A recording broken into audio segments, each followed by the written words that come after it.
pelo... Você está grandão aqui na tela, você está vendo, né? Tô vendo, tô vendo. Beleza, então. Já já a gente começa, tá? Eu já te chamo.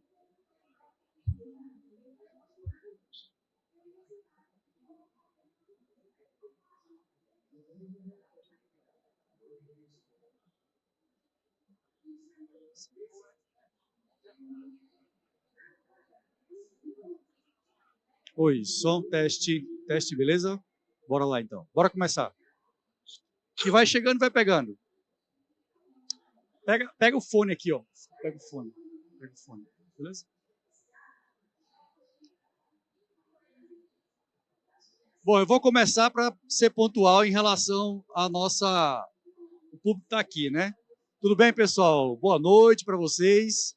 Vamos começar mais uma palestra aí com a turma do canal Sandeco, né? Dessa vez aí, vamos falar sobre IA generativa na justiça. Eu tenho aqui duas pessoas ilustres, são dois juízes, né, que estão conosco, mas também são meus alunos, ó. Então, eu tenho esse privilégio, cara, ter dois alunos juízes, né? E enquanto o pessoal está chegando, porque está fazendo a filinha ali, tá? Eu vou apresentar os nossos palestrantes. Vou ler aqui a bio deles aqui.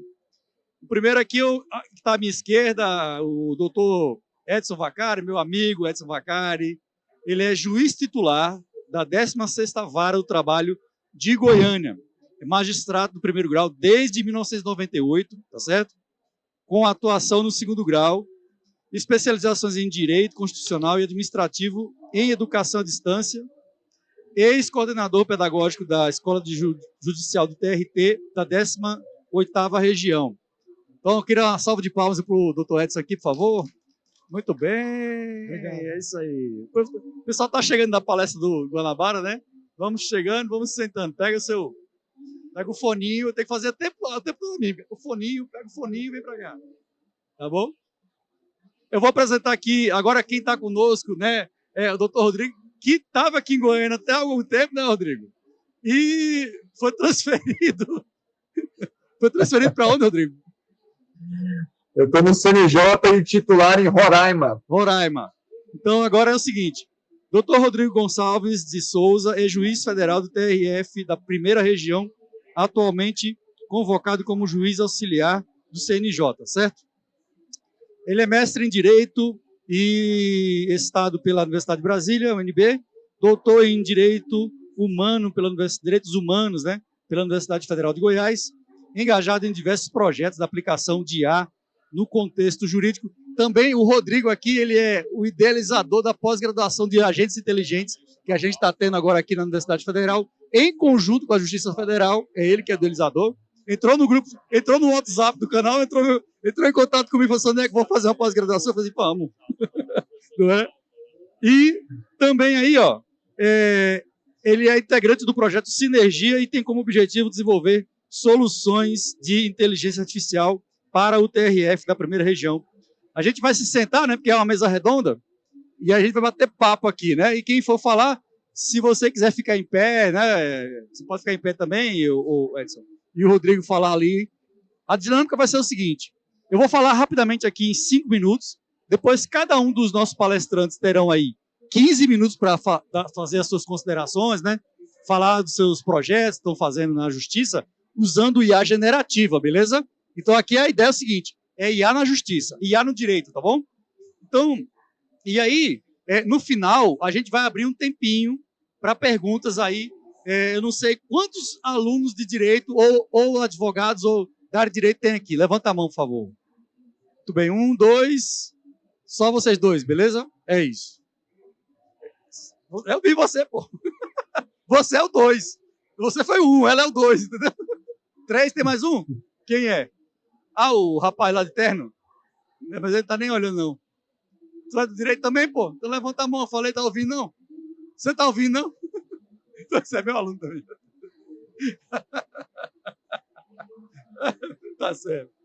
Pessoal, IA generativa na justiça. A gente sabe que as LLMs, né, têm um grande impacto na geração de textos, né, e no entendimento de textos, beleza? E a IA generativa, ela pode, com certeza, e tem feito ultimamente, tem sido de grande valia para analisar textos jurídicos, certo?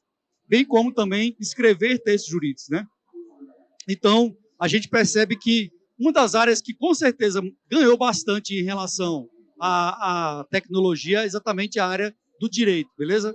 Eu sempre digo que cada vez mais, eu tenho essa concepção comigo, tá, pessoal? Que as áreas das humanas são as áreas que mais vão ganhar em relação à tecnologia, porque cada vez mais a gente será liberado para as coisas humanas, entende? Então, o que vai acontecer é que eu acredito que cada vez mais, como a gente terá mais movimento humano do que um movimento repetitivo, mecânico, as áreas de humanas vão crescer bastante. E, atualmente, eu vejo que exatamente isso, que a justiça, com certeza, é uma das áreas que mais está se aproveitando, né, da IA generativa.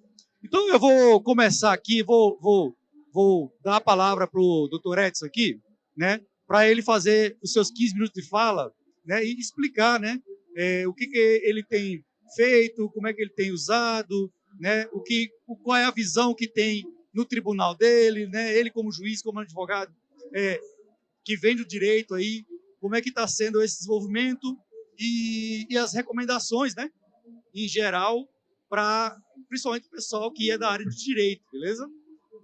Os alunos de direito aqui estão aqui. Então vamos lá, os 15 minutos do Edson agora com vocês. Vamos lá. Boa noite a todos. Primeiramente, quero agradecer ao professor Sandec pelo convite. Um abraço para o meu colega, Dr. Rodrigo. Agradecer a presença de todos. E eu quero começar com uma situação inusitada, professor Sandec. Eu penso em algoritmo quando estou lavando louça. Eu sou responsável, de vez em quando, por lavar louça lá na minha casa. Mas como é que é meu setup de lavar louça? Começo pelos itens maiores, vou para os médios, reúno tudo antes, né? Vou para os médios, depois para os talheres. E vou ajeitando tudo isso, os maiores primeiro no escorredor, depois os médios e depois ajustando os pequenos no escorredor. Sentença, que é uma atividade preponderante do juiz, é quase a mesma coisa. Eu tenho que juntar tudo,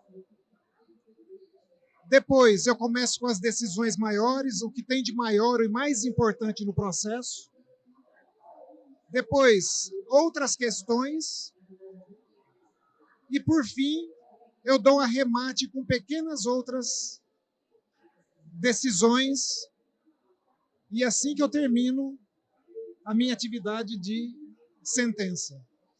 A atividade de sentença do juiz ela é preponderante, principalmente na justiça do trabalho.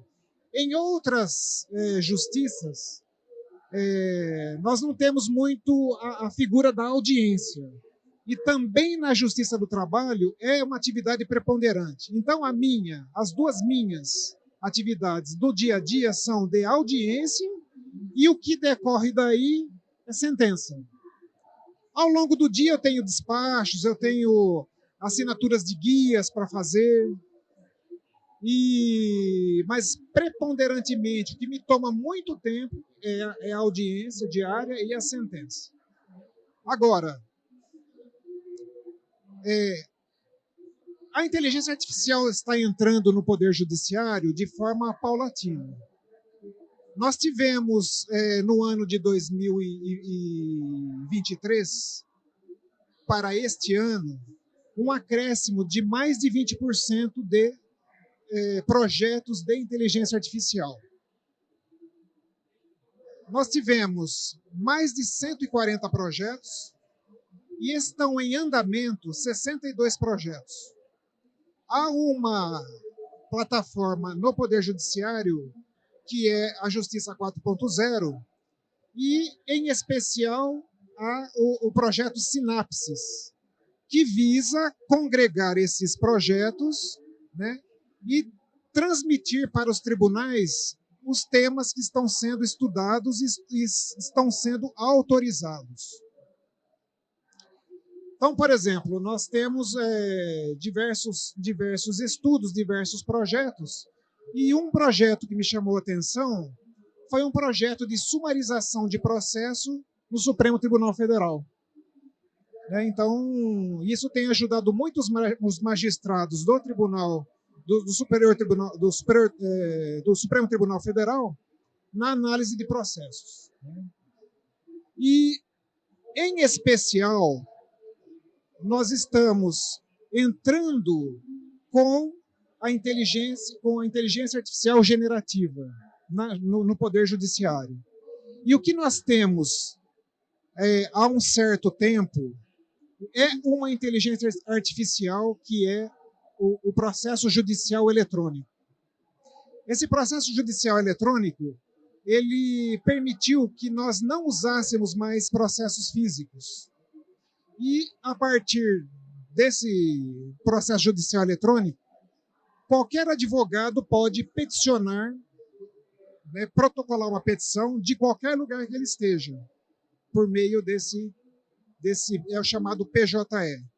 E a atividade do juiz e dos servidores também pode ser realizada de qualquer lugar. Atualmente, preponderantemente, nós estamos realizando atividade dentro da justiça, mas utilizando o PJE.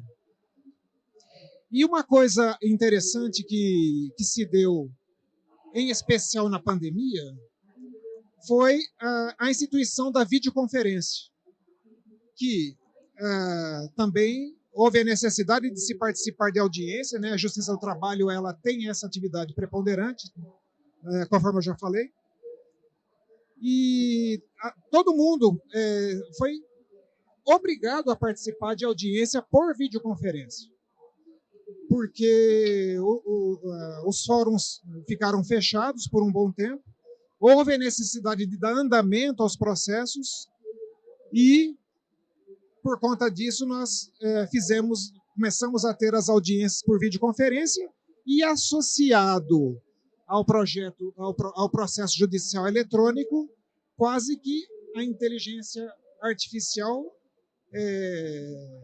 fechou com essas atividades. Agora, nós temos diversos estudos para a utilização da inteligência artificial generativa. Eu próprio, depois que eu comecei os cursos com o professor Sandé, eu comecei a estruturar mais as minhas decisões e eu consegui desenvolver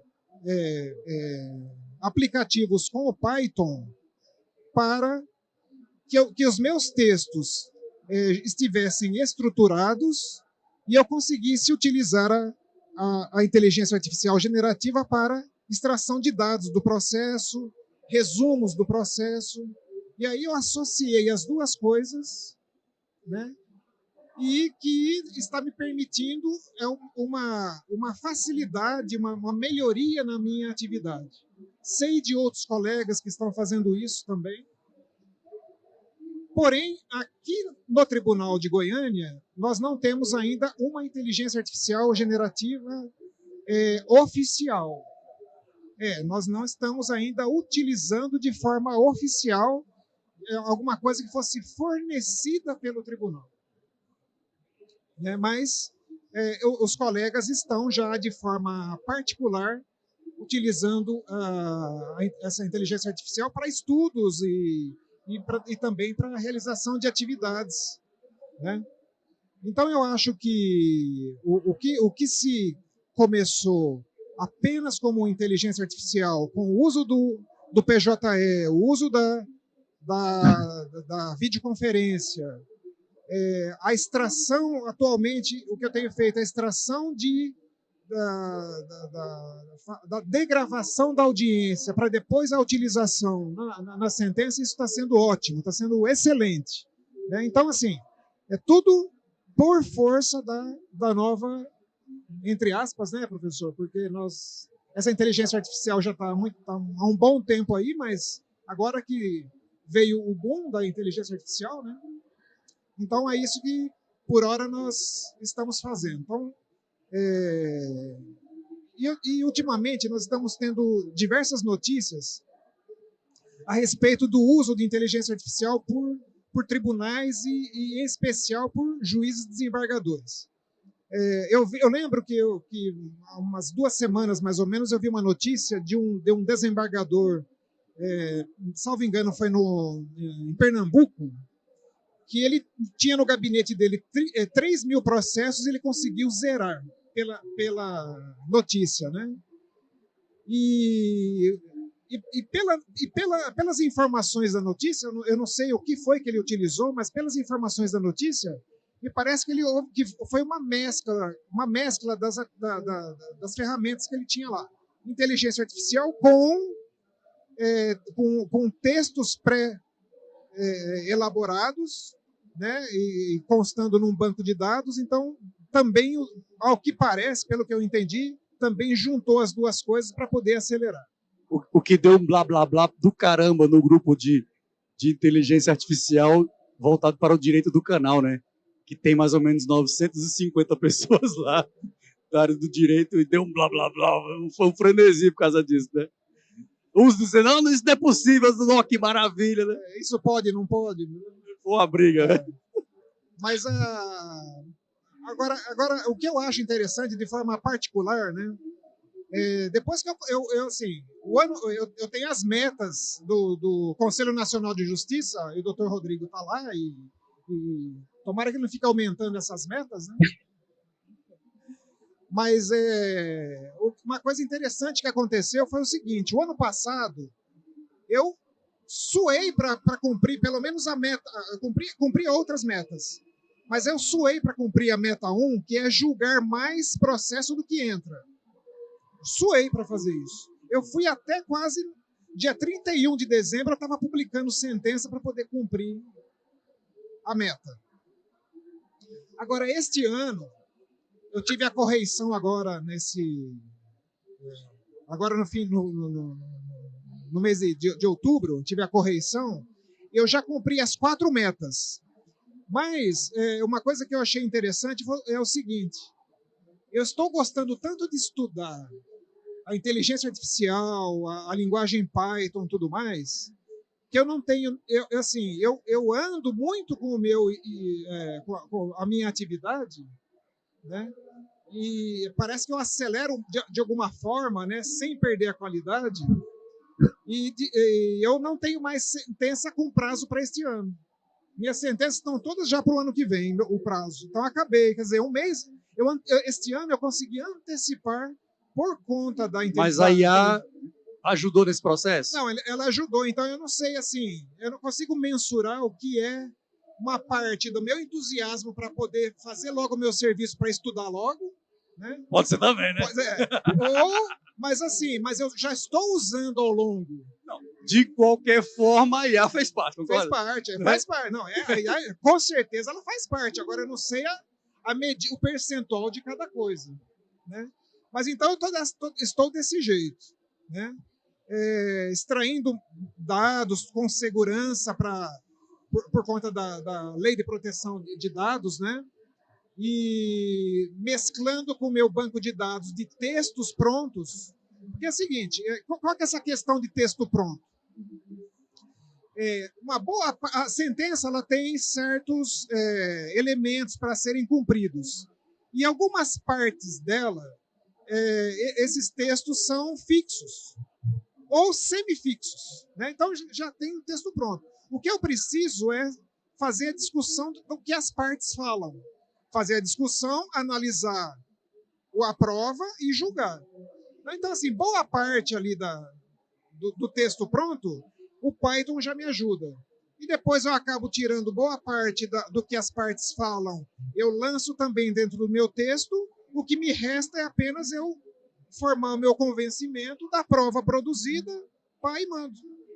Então, assim, é isso que está acelerando. A parte mecânica do seu trabalho você automatizou, de certa forma. Exatamente. Então, foi dentro disso que eu achei que a inteligência artificial melhorou muito e meu entusiasmo também pelo estudo. Maravilha. E a gente tem 2 minutos, certo? Para concluir sua fala. Eu queria que você falasse rapidamente em relação a agentes inteligentes. Se você está fazendo alguma coisa ou ainda está muito embrionário, como é que é? Sandeco, agentes inteligentes, o que eu estou fazendo não para esta área, né? Eu faço para fazer estudos a respeito de como eu posso concluir determinado entendimento sobre a matéria, né? Então, assim, eu lanço temas para os agentes, né? Então, eles pesquisam lá na internet a respeito, tenho o redator que me faz o resumo a respeito desse tema e me conclui com um pequeno texto, né? Principalmente do que eu não consigo acessar jurisprudência, que são os entendimentos dos tribunais. Eu não consigo ainda fazer isso. Mas eu consigo, ao menos, quando um tribunal decide determinada matéria, ele lança uma notícia no site dele. Então, indiretamente, com base nisso, eu fico sabendo do que se trata, né? Então, é por isso que eu me mantenho atualizado com base nos agentes inteligentes, né? Porque eu pego essas informações lá no site dos próprios tribunais, nas notícias, e não no julgamento. Beleza, então, muito bom, né? Muito bom mesmo, muito legal. Pode aplaudir o homem, que isso é bacana pra caramba, velho. Vamos lá, agora vou passar a palavra aqui pro doutor Rodrigo. Doutor Rodrigo, tem 15 minutos para você aí, vamos lá, manda bala aí. Boa noite, meu professor Sandeco. Boa noite, doutor Edson, meu colega aí de carreira. Boa noite, pessoal, que estou aqui vendo todos aqui pelo YouTube. E primeiro eu agradeço o convite, para mim é uma honra. Nunca imaginei na minha vida, sabe, doutor Edson, que eu ia participar de uma Campus Party. Isso aí eu posso colocar no meu currículo, não posso? Acho que o senhor também, né? Vai receber certificado de palestrante, pô. Não, esse eu vou colocar no meu currículo, assim, nas primeiras páginas, viu, Sandeco? Que esse merece, viu? Mas o que acontece?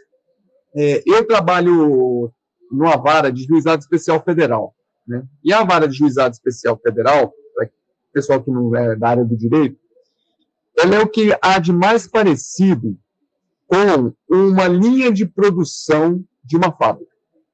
Você coloca um pouquinho de um lado e sai uma linguiça de outro. Você coloca um pedaço de alumínio de um lado e sai uma panela de outro. Então, a vara de juizado especial tem um fluxo, assim, como se fosse uma linha de produção, de recebimento da inicial, processamento do feito, juntada de documento, citação, juntada de contestação, audiência, sentença. Ponto. Então, você tem uma linha de produção muito bem definida.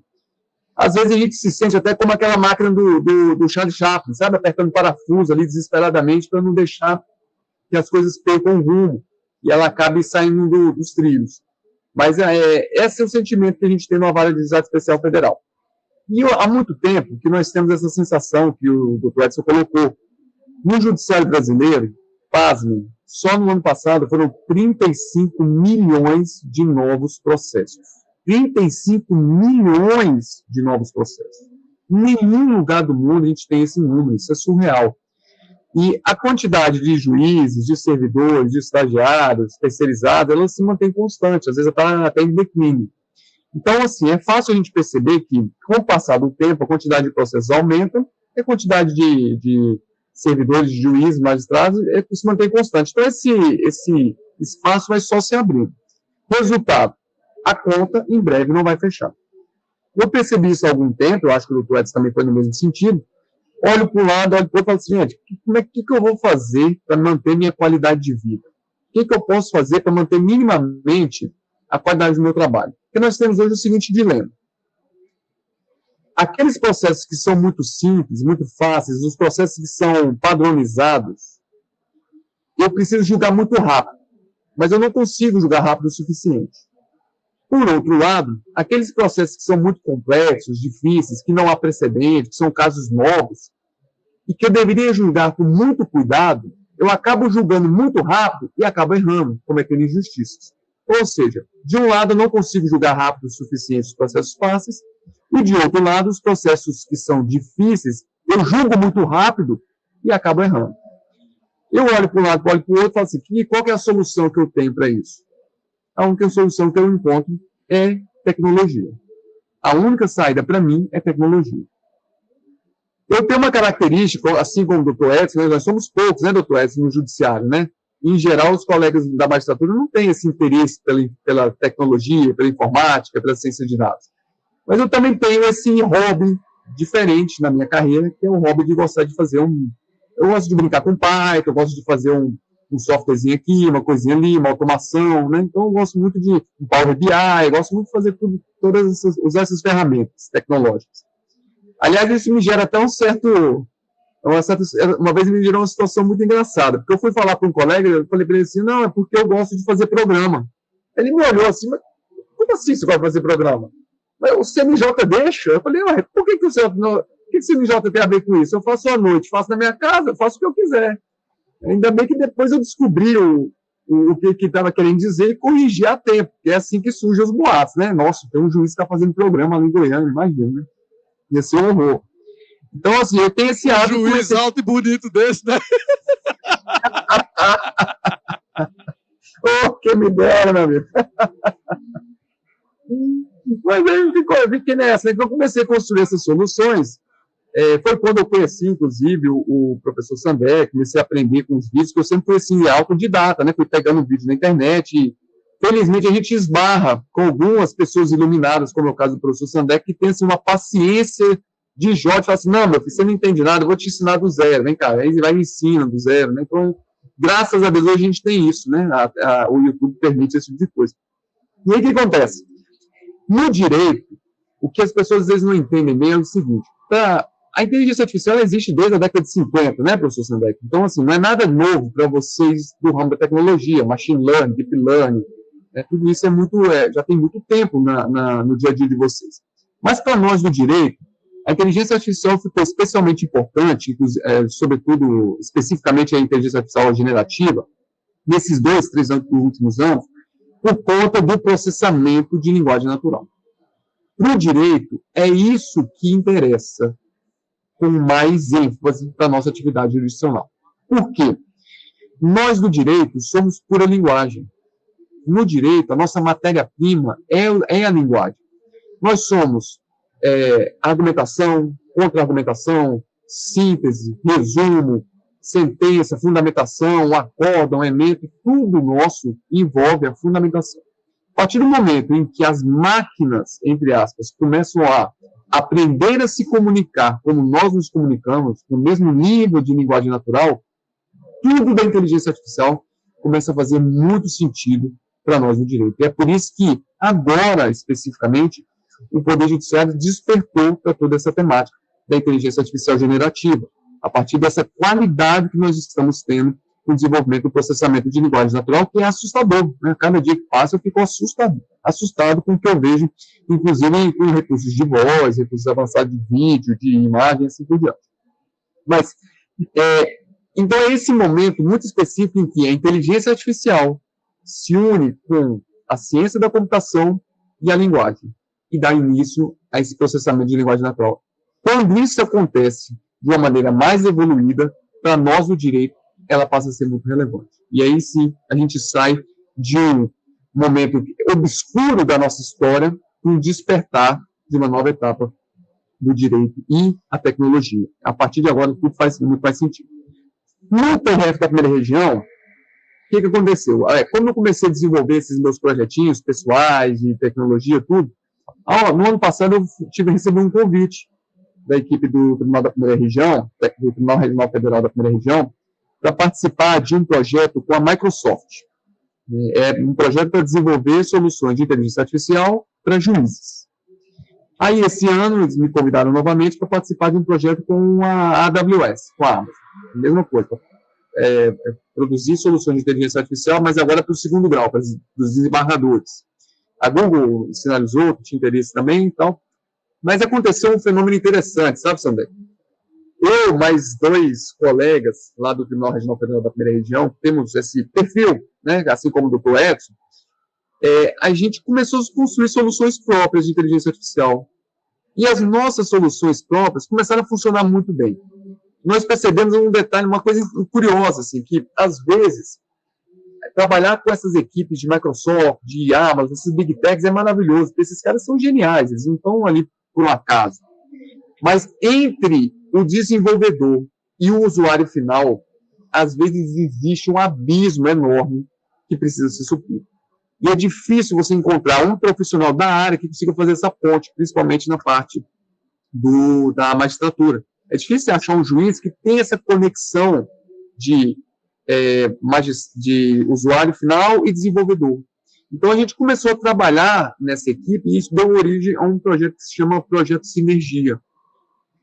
A gente começou a desenvolver soluções de inteligência artificial próprias, principalmente com engenharia de prompt. E aí, quando veio assim, todo o aprendizado que eu fui tendo ali no canal, né, nos nossos grupos, né, essa parte de engenharia de prompt, porque o Dr. Edson colocou um ponto interessante, os tribunais hoje, todos os tribunais brasileiros hoje, em alguma medida, já estão...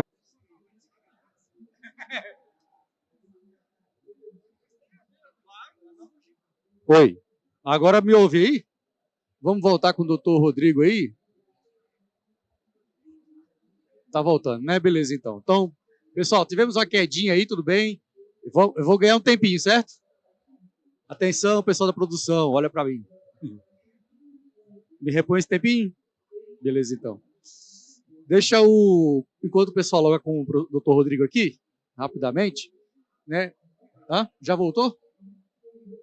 Tá voltando. Alô? Rodrigo, Oi. me ouve? Estamos de volta. Tô ouvindo. Tá, eu vou sair aqui da minha... Vou sair aqui para ficar só você. Vamos continuar então, né? Eu não lembro de onde ele estava. Do que ele estava falando, em que momento que parou, Rodrigo. Eu já te falo. Você estava falando... Alguém lembra aí do que ele estava falando? Hã? Você estava falando, Rodrigo, agora eu lembrei.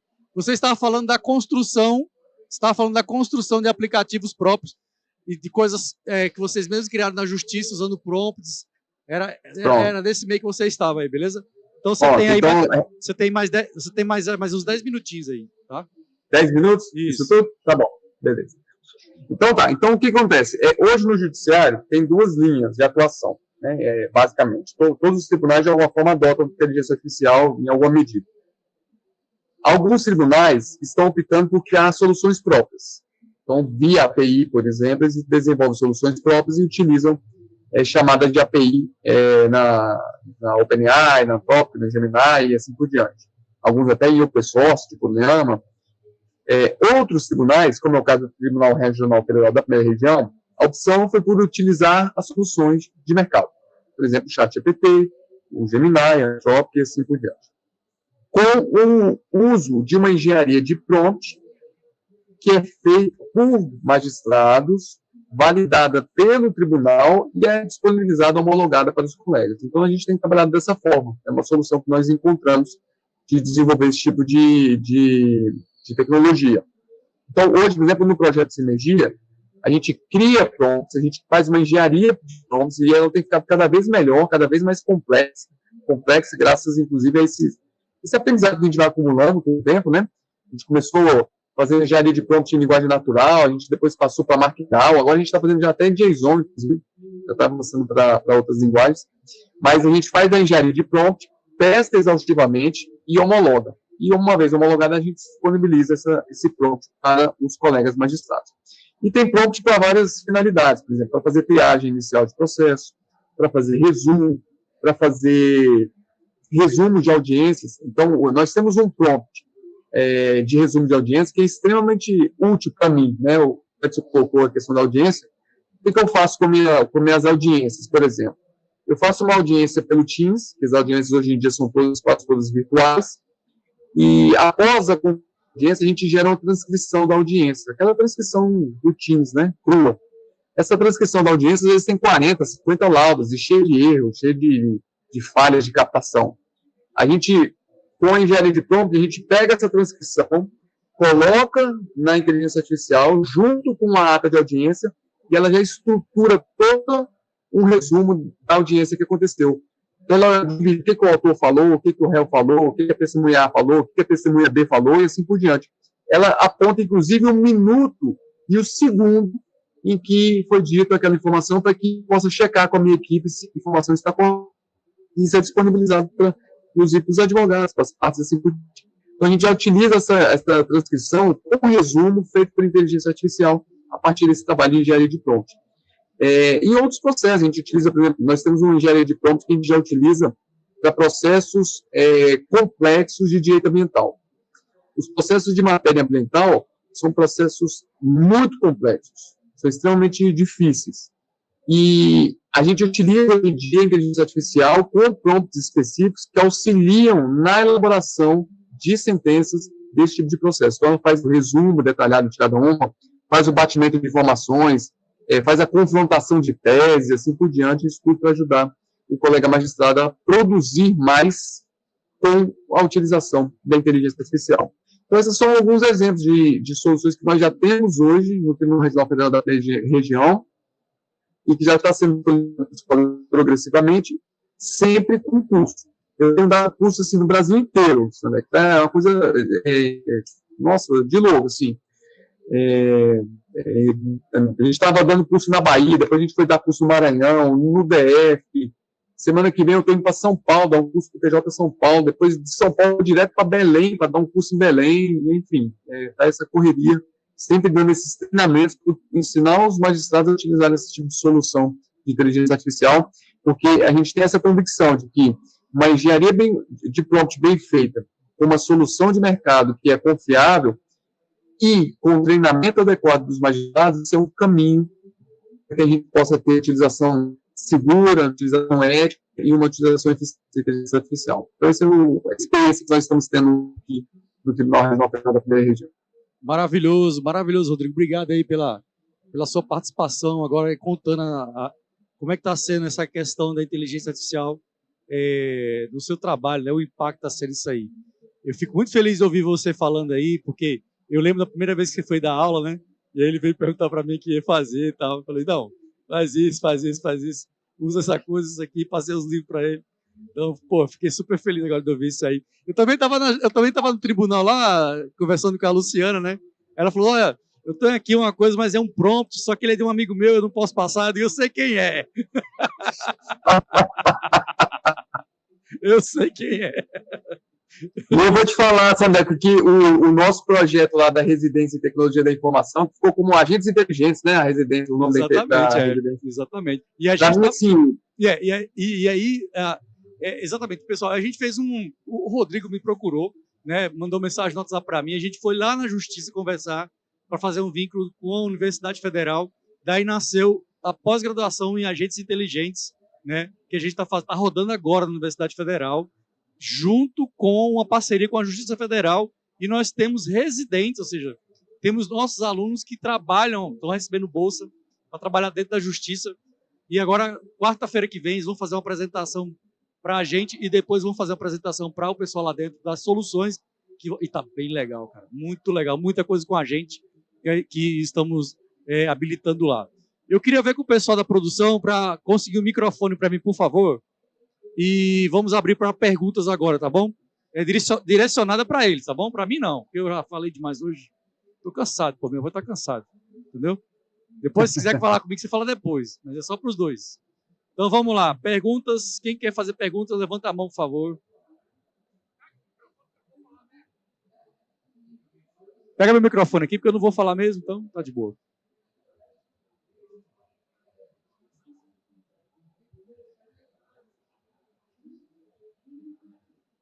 Boa noite, meu nome é Ana. Eu queria perguntar para o Rodrigo se essas ferramentas incríveis que ele explicou para a gente não vão ser disponibilizadas para os advogados.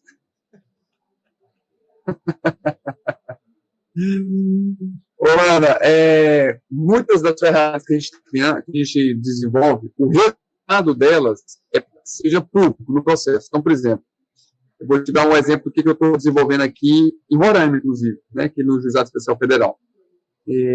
As audiências são realizadas, a transcrição é feita, a gente joga essa transcrição dentro do monte, ele gera um resumo bem fidedigno, né, da inteligência, do que aconteceu na audiência, inclusive com os minutos e segundos só, e a minha ideia é colocar esse documento público no processo. Então, ou seja, não é para o juiz ser beneficiado com isso, é para todo mundo ser beneficiado, porque a parte que acessa esse resumo, o advogado, o procurador do INSS, todo mundo. Então, o que a gente está pensando muito nessas soluções, é que essas soluções vão ser disponibilizadas para a advocacia, mas é que essas soluções, o resultado dessas soluções beneficia também a advocacia. Isso é algo assim muito importante para a gente e que legitima, né, boa parte dessa utilização. E eu fico sempre muito feliz quando eu ouço que a advocacia está se empenhando na utilização da inteligência artificial, porque o trabalho só tende a melhorar, sabe, Ana? Tenho certeza que na qualidade do trabalho de ser advogada, né, tenho certeza que já é um ótimo trabalho que você desempenha, mas com a utilização de recursos de inteligência artificial, tenho certeza que esse trabalho fica ainda melhor. E ao contrário do que se pensa, a inteligência artificial usada no judiciário, ela não vai gerar decisões, minutas de petição inicial padronizadas. Aí, o contrário, é que com a inteligência artificial a gente consiga fazer um trabalho mais custoso, mais adaptado ao caso, tanto do judiciário quanto da parte da advocacia. Muito obrigada, doutor Rodrigo, agradeço muito. E vou aguardar, quero realmente ver isso nos processos, acho que é importante para toda a advocacia. Eu utilizo a inteligência artificial, hoje eu sou casada com um garoto de programa, que é o que me ajuda muito, entendeu? E quando o doutor explicou a questão do prompt da audiência, eu já imaginei o quanto isso facilitaria, por exemplo, a nossa peça de razões finais. Sim. Exato, é para isso mesmo, e é para ficar público, né? Para todo mundo poder utilizar. Que bom, fico feliz de saber que você está utilizando. Posso acrescentar uma coisa? Eu acho que também o advogado que se propõe a trabalhar com inteligência artificial, ele já vem com uma visão própria para que todo mundo ganhe, né? Então, já prepara a peça processual dele, a petição inicial, a contestação, os requerimentos, tudo mais, todo mundo ganha, porque ele já deixa uma petição limpa, ele já deixa um texto bem feito ali, com o uso da inteligência artificial. Todo mundo ganha. É verdade, é verdade. E aí, só para fechar nesse ponto, às vezes a gente vê uma certa resistência, né, à utilização de inteligência artificial, uma resistência no sistema de justiça como um todo, pelos advogados, ou pelos juízes, ou pelos promotores, enfim. Eu acho que essa é uma disputa que todo mundo perde, sabe? Eu acho que se todos nós utilizássemos da maneira correta, acho que a gente só tende a ganhar todo mundo junto. Né? Eu acho que bacana é o seguinte, pegar o processo, por exemplo, o processo, antes de ser enviado para a justiça, faz a limpeza inteira dele, né? Verificando ponto a ponto. Você pode até usar agentes inteligentes para isso, que é muito mais interessante. E você vai ter a certeza que vai sair. Eu até dei na palestra lá, né, com o guarda-reis, sai exatamente como você precisa daquilo ali, né? Usando inteligência artificial. Quer dizer, com certeza vai chegar na justiça rapidão, o processo, cara, de você ter que limpar. Eu estou fazendo os projetos com a justiça lá, tem essas questões de chega bagunça, você tem que mandar voltar, você tem que reconhecer, entendeu? É uma canseira, enfim. Próxima pergunta, por favor. Opa, boa noite. Primeiro, parabenizar aí os ótimos insights dessas duas excelentes palestras.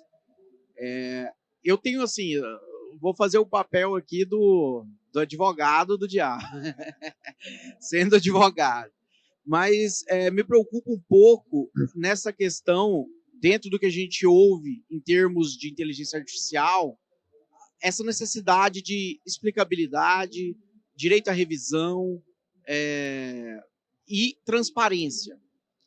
Nesse sentido, principalmente é o Dr. Rodrigo, que está trabalhando nessa parte de CNJ, né, dentro de linhas de recomendação, acredito eu.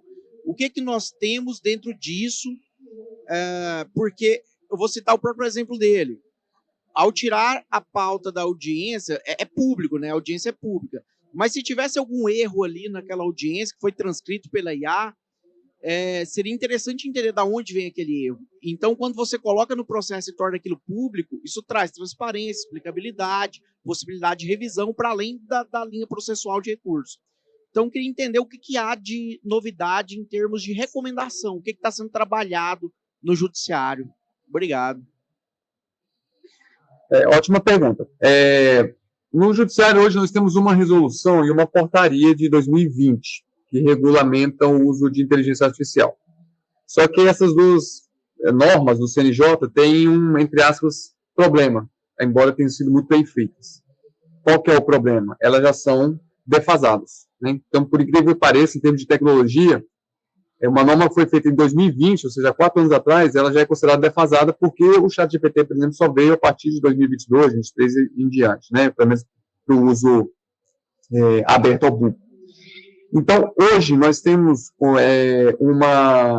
não há proibição no CNJ, pelo contrário, houve uma decisão em que tentou-se proibir que a magistratura utilizasse, e aí o CNJ falou o seguinte: não é para proibir, mas vamos criar um grupo de estudo para atualizar aquela normativa que está defasada. Então, em resumo, hoje nós temos um grupo de estudo no CNJ, muito bem capitaneado, que está trabalhando para atualizar a regulamentação do uso da inteligência artificial dentro do Poder Judiciário. Esse é o cenário que nós temos hoje. É possível que saia em breve, né, essa regulamentação, essa norma, mas por enquanto ela está em estudo.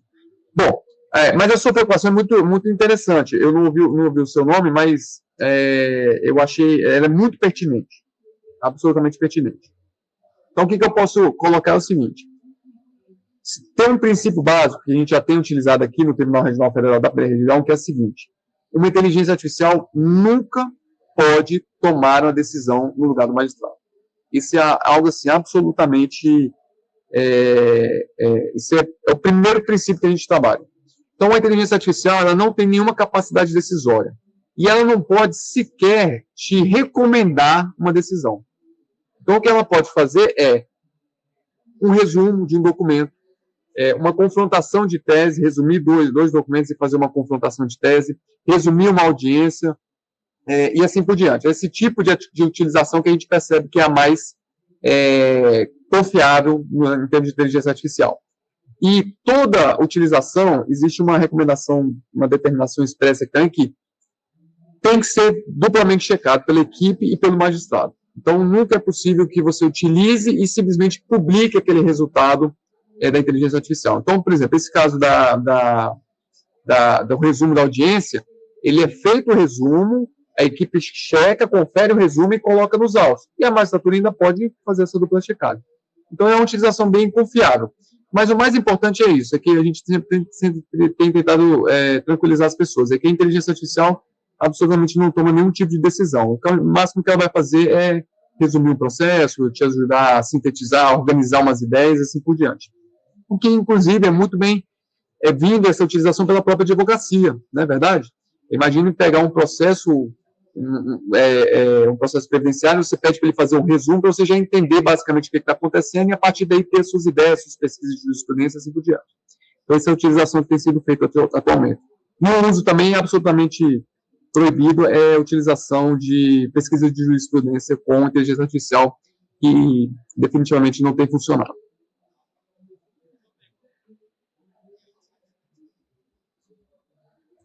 Eu vou fazer uma pergunta para vocês dois, tá bom?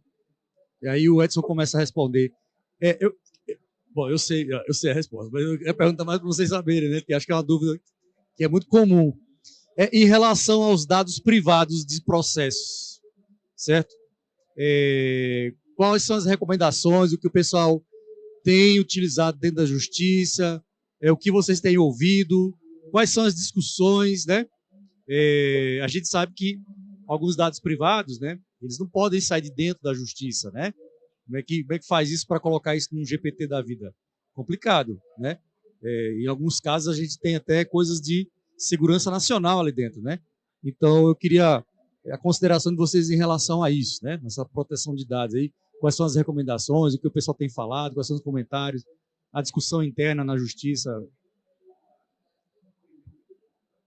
Bom, essa é a grande discussão e grande motivo de debate lá entre os usuários da justiça e da inteligência artificial generativa. Esse é o grande debate, né? Onde que pode uma petição lá com dados das partes ser utilizada, o que vai fazer com aquilo, se é possível, se não é possível, esses ChatGPT, Cloud 3, tal, se pode usar, se é seguro, se não é.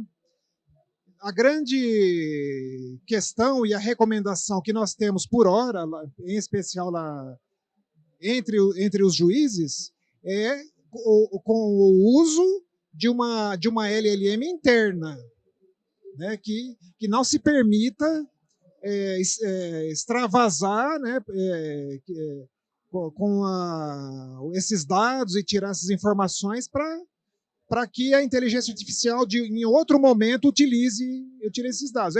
Exatamente. Então, utilizando o Llama, é possível fazer uma com certa segurança, né? Isso. Né?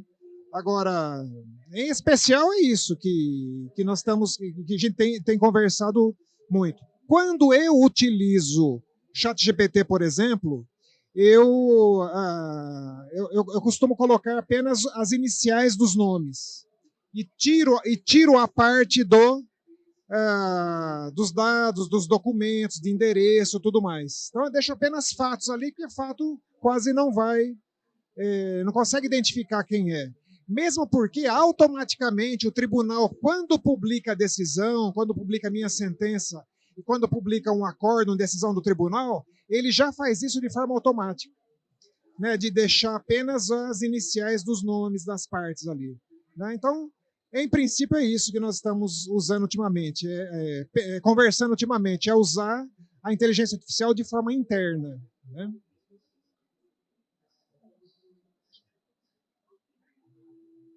Doutor Rodrigo. Sim. No TRF da primeira região, a gente tem umas peculiaridades, né? Porque na justiça do trabalho existem algumas cautelas com relação ao nome das partes, por exemplo, é preciso fazer uma anonimização, enfim, tem todo um cuidado. Mas as orientações que nós temos atualmente são as seguintes. Primeiro, a gente nunca trabalha com processo sigiloso. Se for um processo que tenha qualquer tipo de informação sigilosa, ele já é marcado como sigiloso, e esse tipo de processo a gente não pode trabalhar em inteligência artificial. É a primeira proteção que a gente tem. Mas nós temos entendido lá no TRF da primeira região que a utilização de ferramentas pagas, como o ChatGPT, por exemplo, na versão paga, e desde que sendo feita a desabilitação dos dados para treinamento e a desabilitação da memória, que esse tipo de recurso já seria suficiente para a gente trabalhar com processos públicos e não sigilosos, né? Então, a gente tem feito esse tipo de iniciativa. A gente usa, por exemplo, uma ferramenta paga no ChatGPT, com desabilitação de treinamento de dados, com desabilitação da memória e trabalhando com processos não sigilosos. E a gente tem essa ideia porque muitos dos recursos que a gente já utiliza na Justiça Federal, eles já são atrelados à inteligência artificial.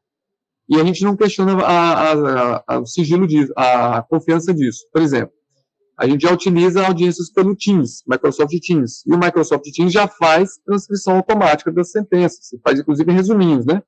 Isso tudo é feito com recurso de inteligência artificial. Se a gente for colocar em discussão a credibilidade, por exemplo, do ChatGPT, a gente vai ter que colocar também no Microsoft Teams, ou seja, a gente vai ter que parar todo tipo de acesso. E, de certa forma, o judiciário brasileiro já é todo em nuvem, né? Já é tudo conectado. Então, nós já temos que confiar contratualmente nessas grandes empresas sobre o sigilo de dados. Mundialmente, a OpenAI, por exemplo, já atende diversas empresas e indústrias, enfim. E a gente confia que nessa credibilidade contratual desse tipo de solução. Então, é a forma como a gente tem trabalhado. Às vezes eu tenho uma certa dúvida, por exemplo, se a utilização de inteligência artificial interna, entre aspas, né, via API, se ela é mais segura. Eu tenho até dúvidas, eu acho que ela é até menos segura do que uma solução de mercado como é o ChatGPT, porque, de certa forma, de uma maneira ou outra, há a comunicação via API com uma LLM no servidor externo. Então, se houvesse algum risco dos dados, ele já ocorreria de qualquer forma. Mas a gente acha que esse tipo de risco ele é minimizado com essas medidas. São minimizados com essas medidas. Pessoal, nós estamos encerrando aqui o tempo encerrou, acabei de receber ali o tempo encerrado dos meninos. Eu vou dar aí 1 minuto para cada um dos nossos convidados, né?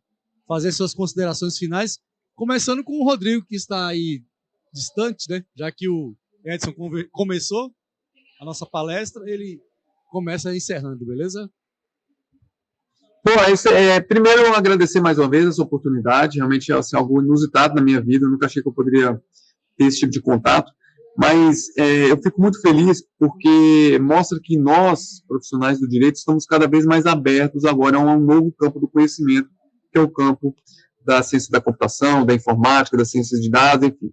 E nós temos muito a aprender com profissionais desse ramo do conhecimento. Não só na técnica em si, na sabedoria que vocês têm científico, mas também muito a aprender com o modo como vocês trabalham. Vocês são muito mais ágeis, vocês são muito mais dinâmicos, vocês têm uma flexibilidade na forma de atuação que, às vezes, nós, na área do direito, não temos. Então, a gente tem muito que aprender com vocês e eu tenho aprendido diariamente em cada uma dessas experiências Mais bonito também, né? Mais bonito também, né, Sandeca? Um cara bonito igual o professor Sandeca, assim, não tem no direito, né, Sandeca? O Edson não gostou, não. Mas tudo é muito incipiente, tudo é muito novo. Essas soluções que a gente tem mostrado agora, né? Hoje elas estão sendo dessa maneira, mas amanhã talvez mudem completamente, porque vem uma nova tecnologia, vem uma nova solução, e o judiciário tem acompanhado isso. Eu tenho certeza que tem sido feito tudo com muito cuidado, com muita atenção, sobretudo a questão de segurança e sigilo. Bom, eu quero agradecer ao convite do professor Sandeco. Eu já falei para ele que eu quero incluir na minha bio que eu sou aluno do professor Sandeco, né? E agradecer ao meu colega Dr. Rodrigo, a todos presentes. E quero finalizar o seguinte: como eu falei da metáfora de lava-louça, eu vou incluir uma inteligência artificial no lava-louça, que é uma lavadora de louça, né? Porque o meu algoritmo já está completo, né? É aquele lá, então eu não preciso mais colocar a mão na massa. Vai na inteligência artificial. Muito obrigado a todos pela atenção e até outra oportunidade. Muito obrigado a todos, pessoal. Muito obrigado, Rodrigo, aí, por estar com a gente, se dispor esse tempo com a gente aqui. Obrigado, Edson. Até a próxima, pessoal. Obrigado. Muito obrigado, pessoal. Foi um prazer. Valeu.